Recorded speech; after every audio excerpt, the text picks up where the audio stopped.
एक हमें portion of cone दे रखा है जिसको रिप्रेजेंट किया गया है z square equals to s square plus y square, और ये जो है इनसाइड सिलेंडर है जिसको रिप्रेजेंट किया गया है z square equals to 2y।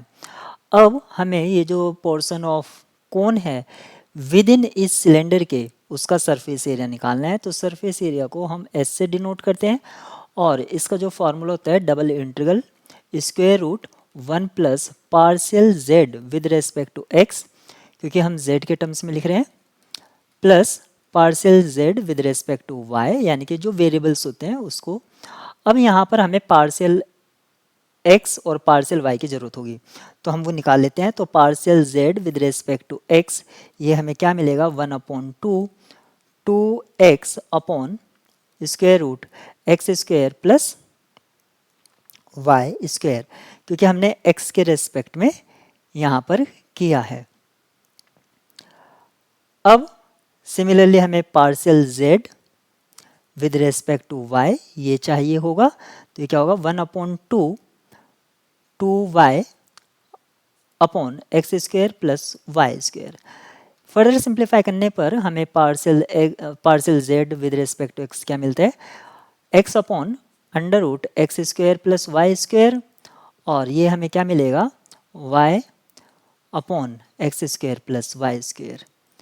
ये वैल्यूज़ आपको s वाले जो फॉर्मूला है इसमें पुट करनी होगी, लेकिन हमें s को डबल से मल्टीप्लाई करना होगा, यानी कि 2 से मल्टीप्लाई करना होगा, क्योंकि हमें नेगेटिव और पॉजिटिव दोनों पोर्शन लेने हैं। क्योंकि यहाँ पर हमें दे रखा है z स्क्वायर इक्वल्स टू, तो नेगेटिव और पॉजिटिव दोनों लेने हैं, इसलिए डबल कर दिया हमने।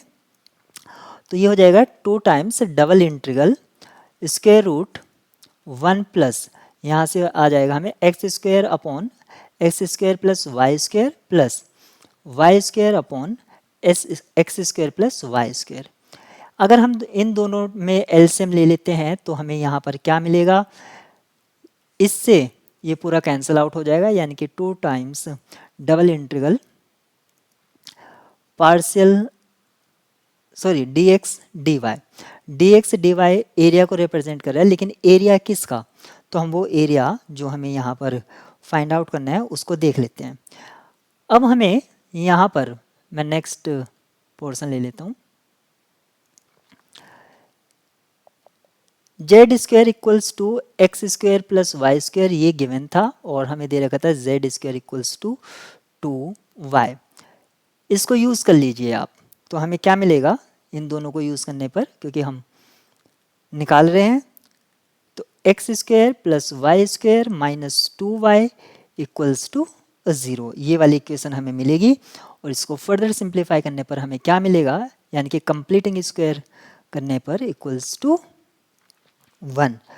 तो ये हमें एक सर्कल मिल गया है जिसका जो सेंटर है, सेंटर उसका 0 और 1 है, और रेडियस क्या है इसका 1। तो एक ऐसा सर्कल जिसका रेडियस 1 है उसका एरिया क्या होता है पाई आर स्क्वायर, यानी कि r का वैल्यू 1, तो पाई होगा, यानी कि 2 टाइम्स पाई। तो ये हमारा यहाँ पर इसका एरिया आ गया है, लेकिन ये जो आया है हमारा, सॉरी यहाँ पर √2 भी आएगा, 2√2 पाई, ये हमारा फाइनल आंसर होगा, 2√2 पाई, ऑप्शन ए करेक्ट है।